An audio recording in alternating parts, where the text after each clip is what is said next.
What if aging is not permanent? What if your body is still trying in some hidden way to become younger again? These questions sound strange at first, but they sit at the center of this story. In the film, The Substance 2024, a woman loses her job because she is seen as too old. She is pushed out not because she is weak, but because of her age.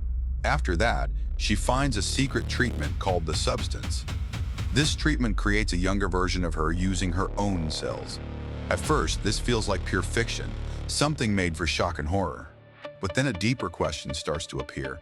What if this idea is not as far from real science as it seems? What if your own body still carries instructions that could push it back toward a younger state? Most people are afraid of aging, not just because of appearance, but because of what aging represents. Time passing, strength fading, life changing. Do you think humans should try to reverse aging? Comment below. If you are enjoying this kind of deep science story, please like and subscribe for more videos like this. Now, moving deeper, what The Substance is really about. The film is not only a horror story. At its core, it is about a very simple fear that many people have, the fear of losing youth. The main idea is easy to understand. One body is split into two versions. There is an older self and a younger self. Both come from the same person. They must share time in the world. One lives while the other steps back. But this balance does not stay stable for long. Things start to break. The meaning behind this is deeper than the surface story. The film shows what can happen when humans try to control aging instead of accepting it. It turns a personal fear into something extreme and physical. The main themes are clear. There is pressure to stay young in society. There is fear of growing old.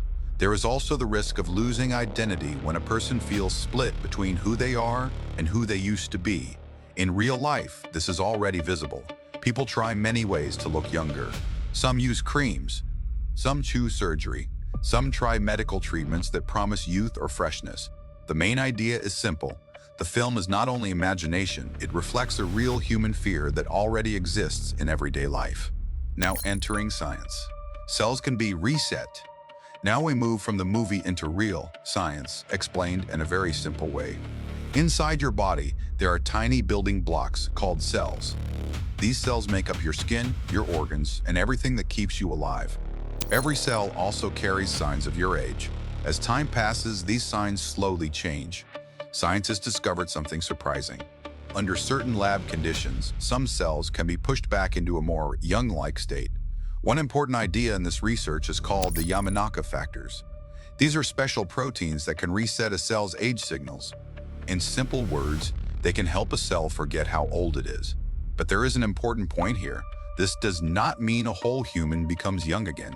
It only works on cells in controlled experiments inside labs. To explain it simply, an old cell can be made to act like a younger cell again. It does not change the whole body. It only changes how that one cell behaves. This area of science is called cellular reprogramming. Why is this important? Because if cells act younger again, there could be big effects. Healing might become faster. Damaged tissues might repair better. Some signs of aging could slow down. But scientists are very careful. This research is still early. There are many questions they still cannot answer. The main idea is simple. What we see in the movie is not pure fantasy. It is loosely connected to a real direction in science that is still being explored today. Now, stepping into real-world testing. 2026 human trial. In January 2026, a new step was taken in science. Researchers began early human testing of partial cell reprogramming. This is the first time this type of idea has been tested on real people. The trial is called the ER100 trial. It is still in its early stages and is being done in a controlled medical setting. It comes from research groups working in the field of longevity science. It is very important to understand one thing clearly. This is not a youth injection or a quick way to become young again. It is careful testing to see how cells respond in safe conditions. Why this matters is simple. For many years, this idea only existed in lab studies. Scientists could test it on cells, but not in humans. Now it is slowly moving into real human trials. The main idea is simple. Science is moving from theory into real testing, step by step. Now the big question, why scientists are doing this? Aging creates many problems in the human body. As people get older, their bodies become weaker. Healing slows down. The risk of disease increases. Scientists want to understand aging more deeply. They are asking one big question: can we slow aging itself, not just treat the problems it causes? To do this, they study how cells lose their youth signals over time. These signals are part of what keeps cells working well when we are young. But this is not easy science. Aging is a complex process, and many parts of it are still not fully understood. The main idea is simple. Scientists are trying to understand aging at its root level, not just its effects. Now the risk. What could go wrong when scientists try to reset cells? There is always a risk. Cells may not behave in a normal way after being changed. Some possible risks include uncontrolled cell growth, which can lead to serious health problems like cancer. There is also a chance of damage to normal cell function. This is the reason why this research is done very slowly and carefully. Safety is more important than speed. In The Substance, we see what happens when control is lost during a body change. While the movie is fiction, it reflects a real concern in science. What if cell control goes wrong? Scientists are fully aware of these risks. That is why every step is tested again and again before moving forward. The main idea is simple.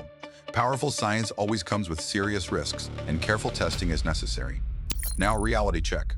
Movie versus real life. The movie shows instant youth, a perfect second body, and fast changes without limits. Real science is very different. It works slowly. It studies small changes in cells, and the results are still uncertain. The main idea is clear. The film is fiction, but it is inspired by real scientific questions about aging in the human body. Finally, how close are we really? We are not at the stage where humans can reverse aging, but small steps are being taken in that direction. Science is moving forward, but slowly. No one knows what the final results will be. This brings an important question for the viewer. If science one day makes this possible, should humans actually use it? Would you choose to become younger if it were possible? Comment below. Maybe the real question is not only about science. Maybe it is about what it truly means to stay human. Before we end, it is important to step back and look at the bigger picture without rushing to any extreme idea. For a long time, aging was seen as something fixed, like a line that moves in only one direction. But now, science is starting to show that some parts of that process may not be as permanent as we once believed. At the same time, it also raises a simple but serious thought. Just because something can be explored in science does not always mean it should be rushed into daily use. This is why researchers move slowly, test carefully, and often spend years on ideas that sound simple on the surface. So instead of thinking in extremes like this is impossible, or this will make us young again, the more honest view is somewhere in between.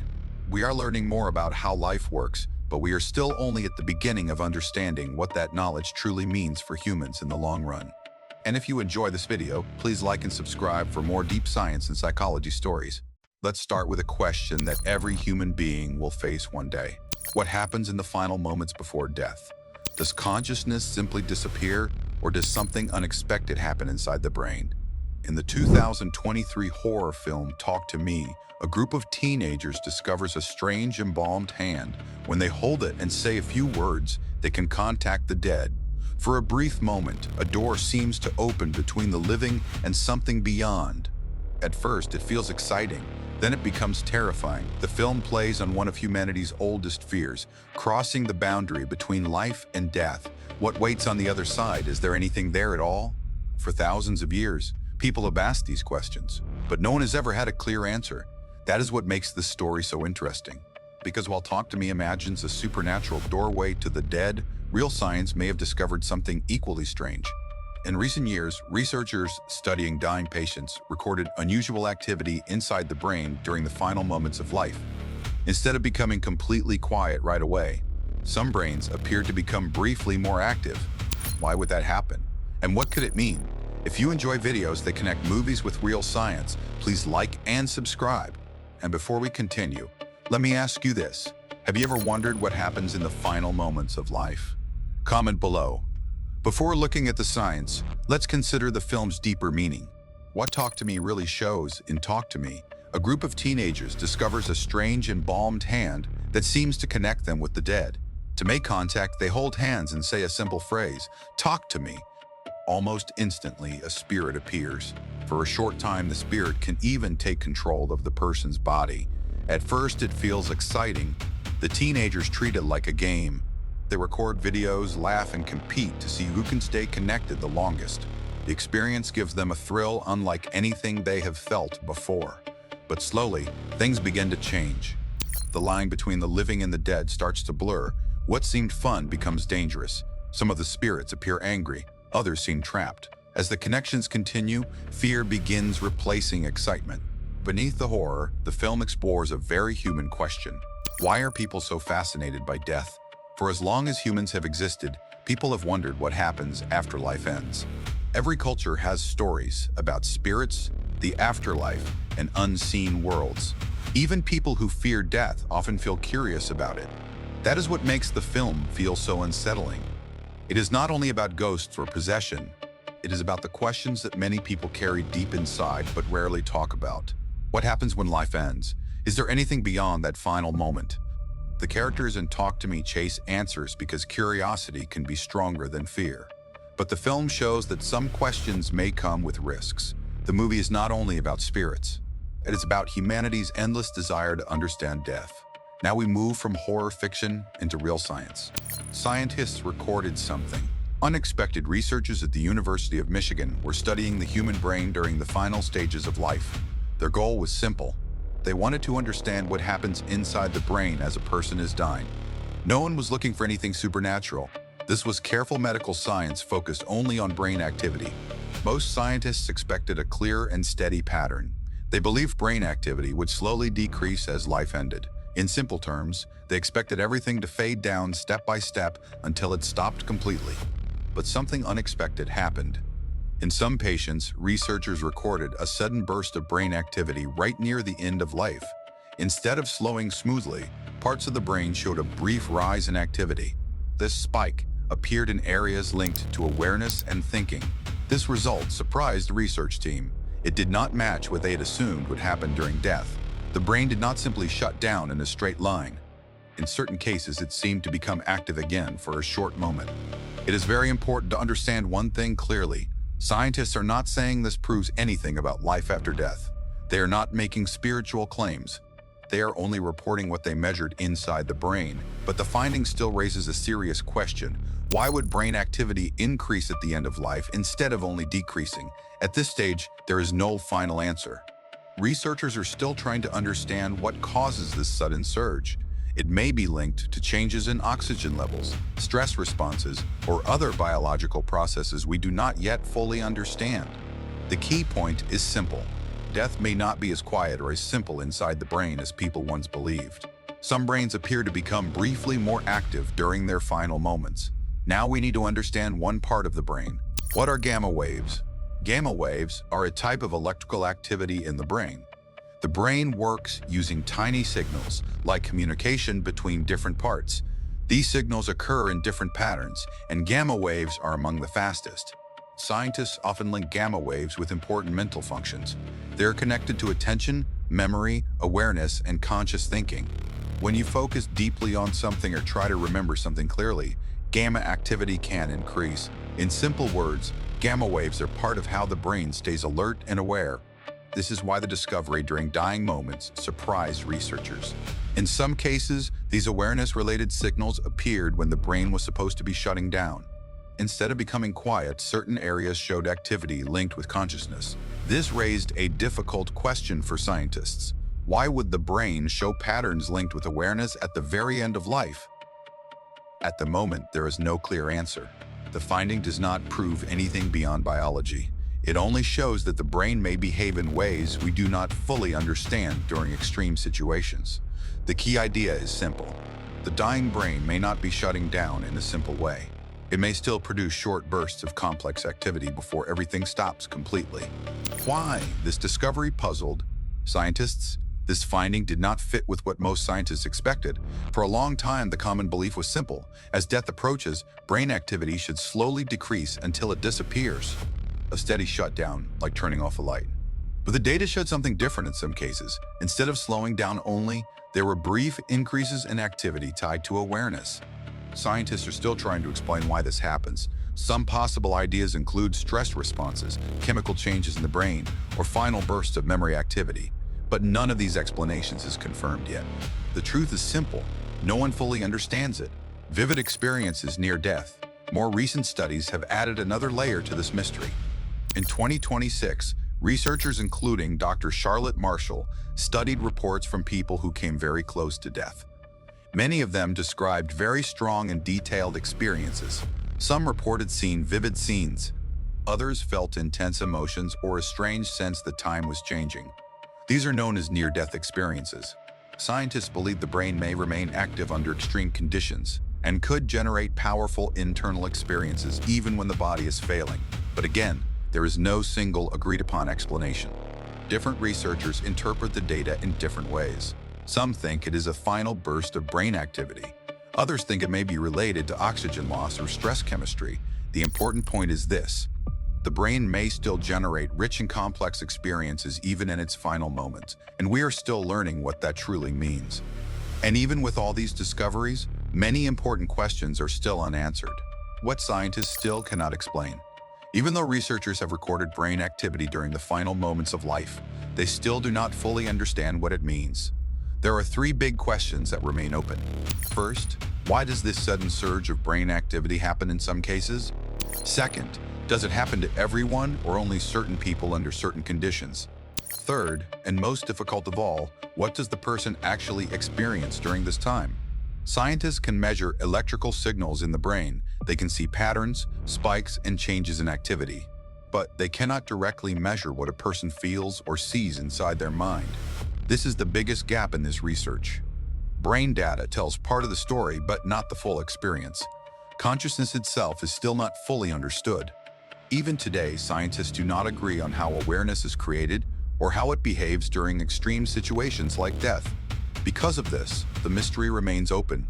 The more we learn, the more questions appear. The last mystery of the human mind. We return to the question we started with. Talk to Me imagines a doorway to the dead where consciousness might continue, but real science does not confirm that. What it does show is something unusual inside the dying brain. Researchers have recorded sudden bursts of activity, studied gamma waves linked with awareness, and reported vivid near-death experiences from patients. Still, there is no final answer. The last moments of life may not be as quiet or simple as once believed. Instead, there may be a brief, complex phase in which the brain remains active in ways we do not fully understand. Perhaps those final moments are not just fading away, but a last burst of activity inside the mind. And maybe the biggest mystery is not what happens after death, but what happens in the brain just before it stops. Let's begin with a question that sounds impossible. What if your emotions could be changed instantly? What if happiness, fear, love, or sadness could be controlled from outside your mind? Most people would probably say that sounds like science fiction. After all, emotions feel personal. They feel like something that belongs only to us. This idea sits at the center of Spiderhead 2022. In the film, prisoners live inside a research facility where scientists test experimental drugs. These drugs are delivered through a device called the MobiPak, which is implanted into their bodies. With a simple command, researchers can change how a person feels. Fear can appear in seconds. Sadness can disappear. Even feelings of love can be turned on and off. That is what makes the movie so unsettling. It takes something deeply human and treats it like a switch. At first, this sounds like pure fiction. But then a surprising question appears. What if technology is already beginning to influence emotions in the real world? Today, scientists have developed devices that can affect mood using electrical signals inside the body. They are not as powerful as the device in Spiderhead, but the comparison is difficult to ignore. Spiderhead imagined emotional control as science fiction. Real science is beginning to influence emotions in ways that sound surprisingly similar. If you enjoy videos that connect movies with real science, please like and subscribe for more. And do you think emotions should ever be controlled by technology? Comment below. The movie idea. What Spiderhead really shows before looking at real science, let's understand what the film is really about. In Spiderhead, prisoners agree to live in a research facility where they take part in drug experiments.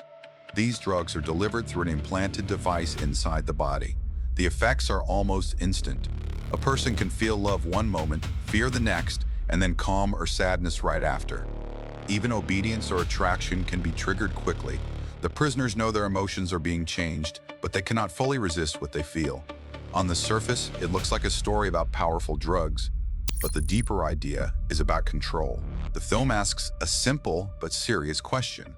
If emotions can be changed by technology, who should control that power? Emotions guide decisions, relationships, and identity. That is why the idea feels uncomfortable. The main idea is simple.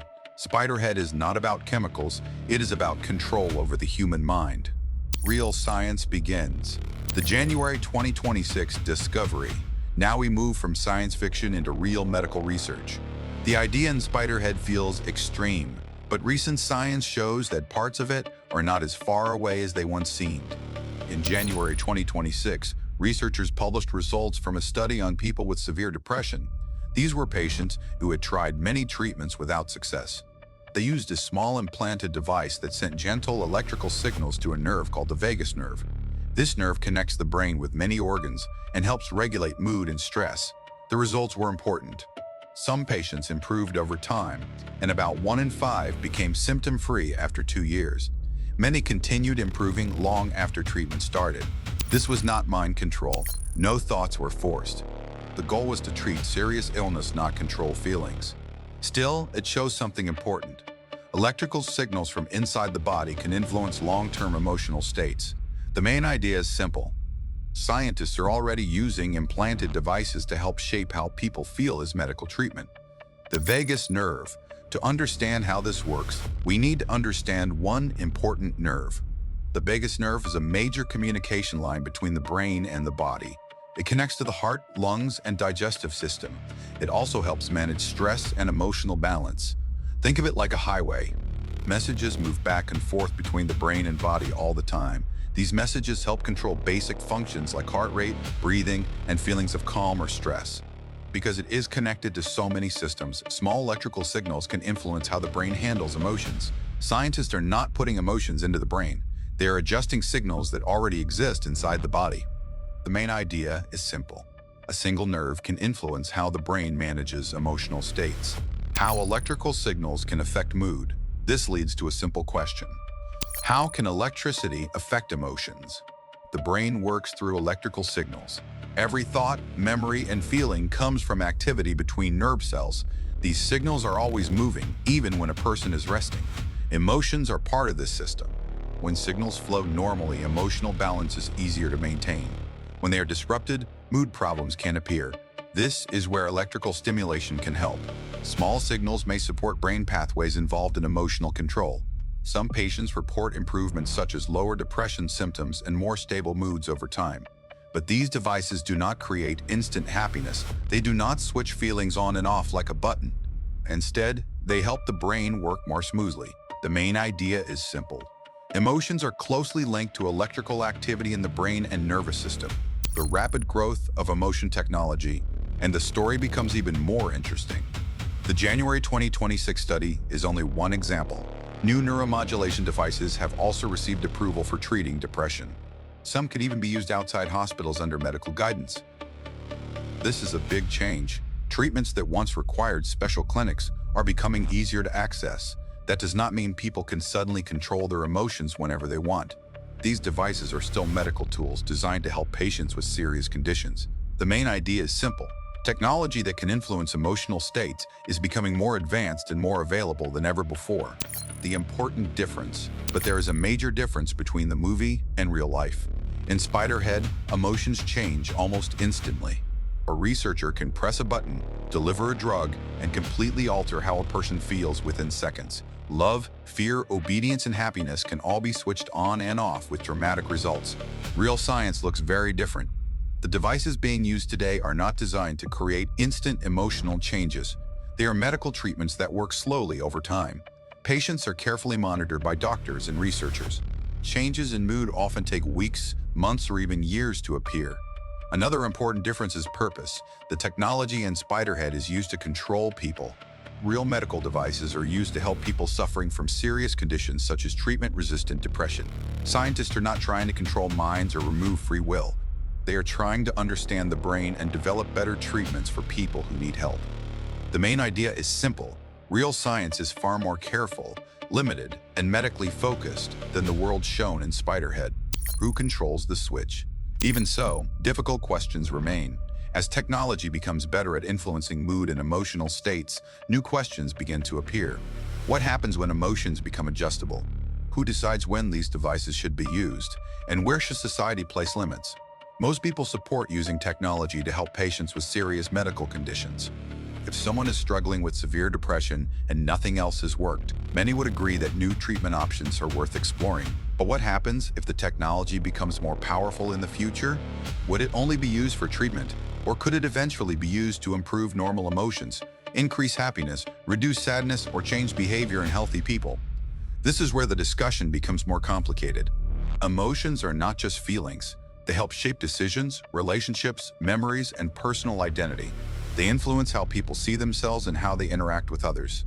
Because of this, questions about emotional technology are also questions about freedom, consent, and personal choice. The challenge may not be creating the technology. The challenge may be deciding how it should be used. Would you use a device that could improve your mood if doctors said it was safe? Tell me below. The main idea is simple. The biggest challenge may not be the technology itself. It may be deciding where the line should be. The future of human emotion, and that brings us back to the question we started with. Spiderhead imagined a world where emotions could be controlled through a device. At the time, it felt like science fiction.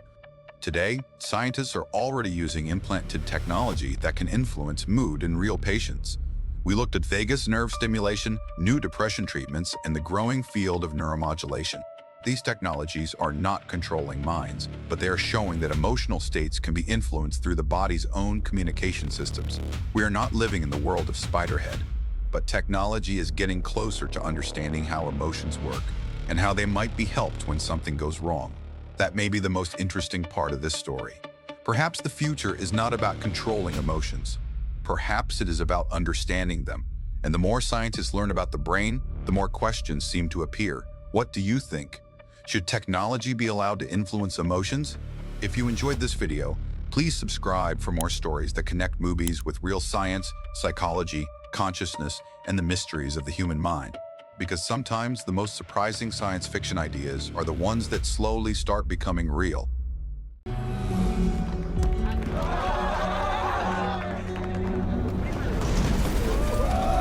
Por favor, abróchense cinturones. Let's start with a true story that sounds almost impossible to believe. In 1972, a plane carrying a rugby team crashed deep in the Andes Mountains. Mírame los ojos. Mírame los ojos. De ahí no se ve. Y aunque pasen por encima nuestro, no van a ver. ¿Qué pasa cuando el mundo te abandona? This is the real story shown in Society of the Snow, 2024. There were 45 people on board. Some died in the crash. The rest were left alive in freezing snow, high in the mountains, far from any help. Food quickly ran out. Days passed, then weeks, with almost nothing to eat. The cold was constant and survival became harder every day. And then something strange began to happen inside their bodies. When food is gone, the human body does not shut down right away. It changes its plan for survival. At first, it feels like simple hunger, but inside, something deeper starts. The body slowly begins to use itself as fuel, not all at once and not randomly, but in a specific order that is built into human biology. This is not fiction. This is how the human body actually works. In Society of the Snow, we see survivors weak in the snow, barely moving, waiting in silence for rescue, while their bodies struggle to keep going. When food stops, the body does not stop. It changes how it survives. If you like science stories connected with real movies, please like and subscribe. Have you ever wondered how long a human can survive without food? Comment below. The movie reality, survival in the Andes before science. Let's understand what really happened in the Andes. In Society of the Snow, people are trapped in extreme cold after the crash. There is no food, no safe shelter, and only snow and silence around them. The environment itself becomes part of the danger. The survivors are forced into very hard decisions just to stay alive. Days pass slowly, then weeks begin to stretch on. Time feels different when every day is about survival. Their bodies grow weaker each day. Movement becomes difficult. Even simple actions take effort. Thinking also becomes slower as energy drops. But they are still alive. This story is not only about survival choices on the outside, it is also about what is happening inside the human body when there is nothing left to eat. Inside every survivor, the body begins to shift into emergency mode. It first uses stored energy that is already available. Then it moves deeper, starting with fat reserves. After that, it begins to use muscle. And when even that is not enough, it starts using deeper parts inside cells. This process cannot be seen from the outside. It is silent, but it is always active during starvation. The film shows survival on the outside, but inside the body, another survival system is working at the same time. The body's first step, using sugar and fat. Now let's go inside the body step by step. When you stop eating, the body does not immediately shut down. It first looks for its easiest fuel source, glucose. Glucose is a type of sugar already stored in the body. It is the quickest energy to use, so the body turns to it first. This is the first stage of survival. But this stage does not last long. Glucose stores can run out in just a few hours or a day, depending on the body and activity level. After that, the body switches to fat. Fat becomes the next main fuel source. The body breaks it down slowly to keep energy flowing. This is also the reason why weight drops during starvation. But fat is not unlimited either, so the body prepares for what comes next. It starts searching for other energy sources to stay alive. This is where survival becomes more serious. The body does not act randomly. It follows a clear pattern that is developed over time. At the same time, it tries to protect the most important organs like the heart and brain for as long as possible. The body always starts survival by using sugar first, then fat, in a careful order. The strange stage. The body starts breaking muscle. Now the process becomes more intense. When the body starts running low on fat, it moves to muscle for energy. Muscle tissue becomes the next fuel source. But this does not happen in a sudden or random way. The body follows a careful order. It does not break down all muscles at the same time. Instead, it begins with muscles that are less important for survival. It tries to save the most important ones for as long as possible. Muscles that support basic survival, like the heart muscle and breathing muscles, are protected until the very end. This is not damage happening without control. It is a survival strategy inside the body. During Society of the Snow, the survivors were going through this exact stage without knowing it. Their bodies were using muscle slowly as energy over many days. Their weight dropped a lot. Their strength faded step by step. Simple movement became difficult, but even in that condition, the body kept the most important systems working long enough to stay alive. This shows something important about human biology. The body does not stop trying. Even in extreme conditions, it keeps adjusting to protect life. The body uses muscle for energy only when fat is not enough, and it does so in a controlled order. The deep level. Autophagy begins. Now we reach the most surprising part. When starvation continues for a long time, the body enters a process called autophagy. Autophagy means self-eating, but this does not mean the body is destroying itself in a harmful way. It is actually a survival system. Inside cells, there are old or damaged parts that are no longer useful. During autophagy, the body breaks these parts down and reuses them for energy. It is like an internal recycling system. The body looks at itself and makes a simple decision. What can be reused to keep going? Even tiny cell parts can become fuel when needed. This process is one of the most important survival systems in human biology. It is always happening in small amounts, even when a person is well-fed and healthy. But during starvation, it becomes much stronger and more active. In extreme situations like the Andes, survival story, and Society of the Snow, this process helped keep the body working long enough for survival and rescue. Without it, the human body would run out of options much sooner. Autophagy is the body's way of recycling itself to stay alive when nothing else is left. Connection to the Society of the Snow.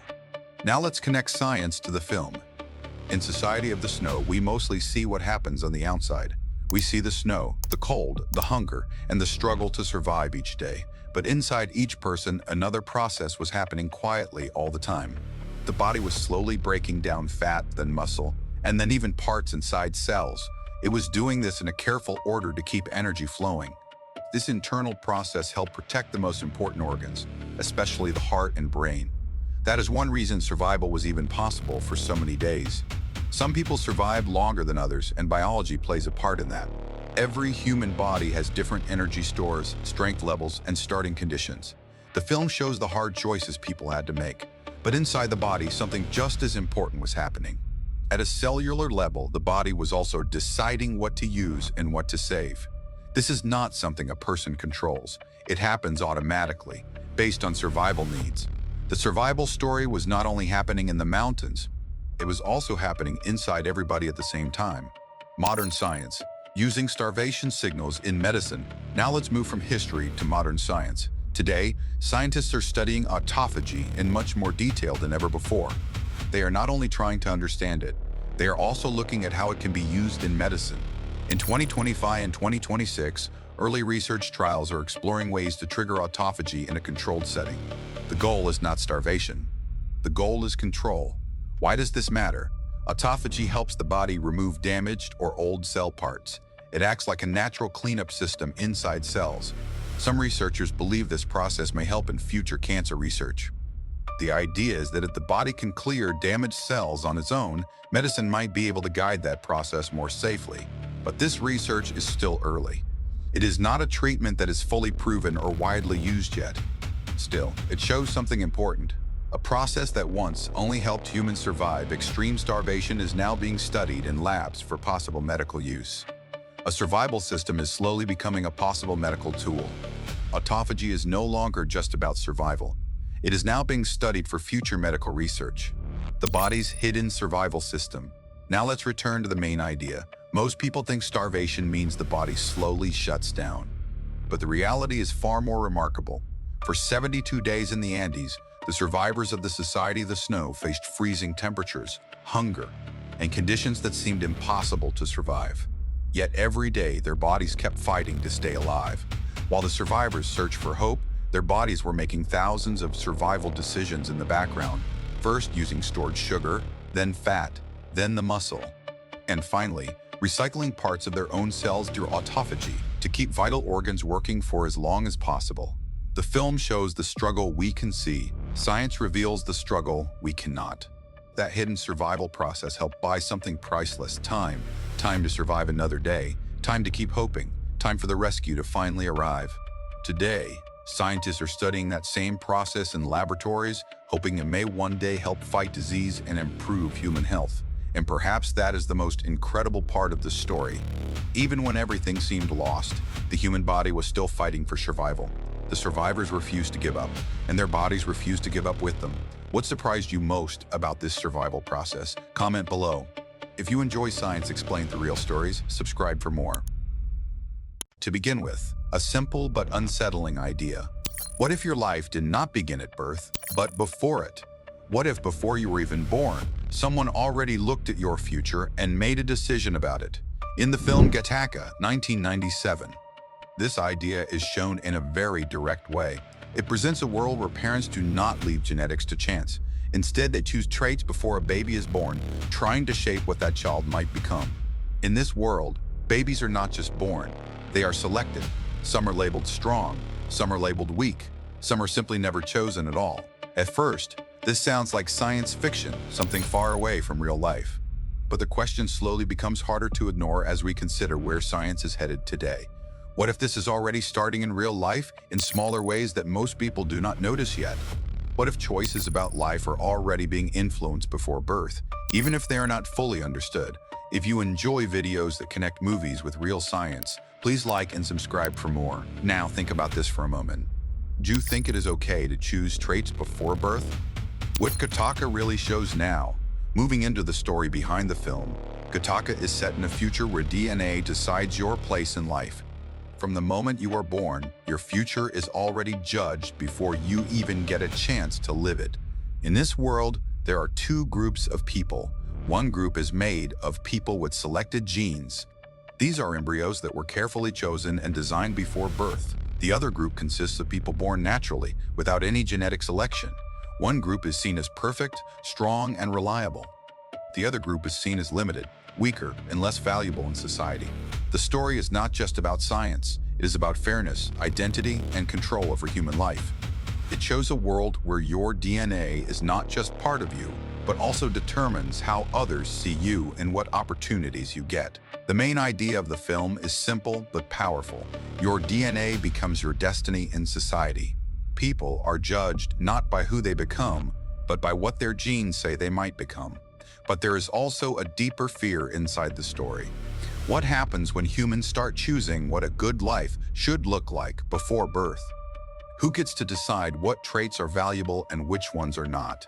This makes the story emotional, not just scientific. It is about value. It is about who gets seen as worthy before they even exist. In the end, Gattaca is not just about genetics. It is about judgment before life begins. Embryo DNA scoring now, moving from fiction to real science, scientists can actually study DNA before a baby is born. This happens through a process called IVF, where embryos are created outside the body in a controlled medical setting. Once embryos are formed, their DNA can be carefully studied before any decision is made about implantation. A method called polygenic scoring is used in this process. In very simple words, scientists look at many small gene signals spread across DNA. Each signal gives a small clue about certain traits. When combined, they can estimate things like height, the risk of certain diseases, and patterns linked to learning ability. It is important to understand clearly that this is not an exact intelligence prediction, but only a statistical estimation. These predictions are not guarantees. They do not say what a person will definitely become. They only show probabilities based on large population data. In recent years, companies like Nucleus Genomics have introduced systems where embryos can be ranked based on these predicted traits. Instead of just looking at raw data, parents are shown a kind of list. Some embryos may score higher in certain traits while others may score lower. The main idea here is that science can now compare embryos using genetic predictions made before birth. But this system is still very early. It is based on probability, not certainty, and many scientists warn that human life cannot be fully captured in numbers alone. The 2025-2026 real-world shift now, stepping into what is happening right now. Embryo screening tools became more widely available in 2025. These tools are no longer rare experiments in labs. They are slowly entering real medical use in fertility clinics and private services. By 2026, media and scientific reports began calling this new wave of technology a Gattaca-style system. This does not mean humans have full control over life or that science has reached the world shown in the movie, but it does mean something important is changing. Choices are now happening even before birth becomes a reality. In some cases, embryos are being ranked based on predicted traits. This means they are not all seen as equal options. Some are placed higher on a list and others are placed lower. Because of this, not every embryo created is used. Some are selected for implantation and others are not. It is important to be clear here. This is not science fiction anymore, but it is also not a finished or perfect system. It is still early science and scientists are still learning how reliable these predictions really are. The main idea is simple. We are starting to see real systems that can sort unborn life using predicted traits. Even if the technology is not perfect, the direction is clear enough to raise serious questions. Who decides what traits matter most in a human life? And what happens to the embryos that are not chosen? These questions are now part of real-world science, not just movie ideas. What happens to unchosen embryos? Now, looking at the part most people do not talk about, not every embryo created in this process is selected for implantation. Some are used and some are left unused. This part of the process often stays outside public attention. These embryos are not treated like children. In medical terms, they are seen as early biological material with potential. But even if the language is scientific, the emotional weight of the idea is still very real for many people. This leads to a difficult question. What does it mean when life is measured before it begins? Even if the intention is medical and careful, the idea of selection creates a sense of separation between what is chosen and what is not. The main idea here is simple. Selection always creates separation. When one thing is chosen, another is left behind. In Gattaca, people are judged before birth based on their DNA. In real life, embryos are now being compared before implantation using genetic predictions. How accurate is this? Now, stepping back into science reality, it is important to understand that these genetic predictions are not exact. They are based on patterns found in very large groups of people. Scientists study these patterns and use them to estimate possible traits. But human life is far more complex than numbers alone. A genetic score cannot fully describe how a person will grow, think, or live. A high score does not guarantee a better life. A low score does not mean a worse life. These are only probabilities, not fixed outcomes. Many traits depend on environment, family, education, and random life events. These factors can change outcomes in ways that DNA alone cannot predict. The main idea is simple. We can estimate certain risks and traits, but we cannot fully predict a human life. This is also why many scientists themselves warn against trusting these systems too strongly. They can be useful, but they are not complete answers. DNA can give hints, but it cannot write the full story of a human being. Should this be allowed? Now, moving into the difficult questions. This technology raises serious ethical concerns that do not have simple answers. Some people see it as helpful, especially for reducing the risk of genetic diseases. Others see it as something that could create unfair divisions in society. Some of the key questions include whether parents should be allowed to choose traits before birth, what this would mean for equality between people, and whether this could gradually create a gap between selected and non-selected lives. Science can explain how these systems work, but it cannot clearly decide what should be done with them. That part belongs to human choice, values, and society. The main idea is simple. Just because something is possible does not mean it is simple or without consequences. This is the point where Gattaca becomes more than just a film. It starts to feel like a warning, asking us to think carefully about where this path leads. The biggest debate here is not only about DNA. It is about choice, value, and how we decide what a human life is worth before it even begins. Are we already in the Gattaca world? Finally, stepping back to the main question, we are not fully in the world of Gattaca yet, but we are getting closer to tools that can study unborn life and give DNA-based scores that influence choices. Science is moving slowly, but the direction is clear. More data, more prediction, more decisions made before birth. Maybe this is already the start of it in a small way. So the real question is simple. How far should this go before it changes how we see human value? Do you think parents should be allowed to choose genetic traits? Comment below. If you enjoyed this video, like and subscribe for more science stories that connect movies with real life. Because sometimes fiction quietly becomes real.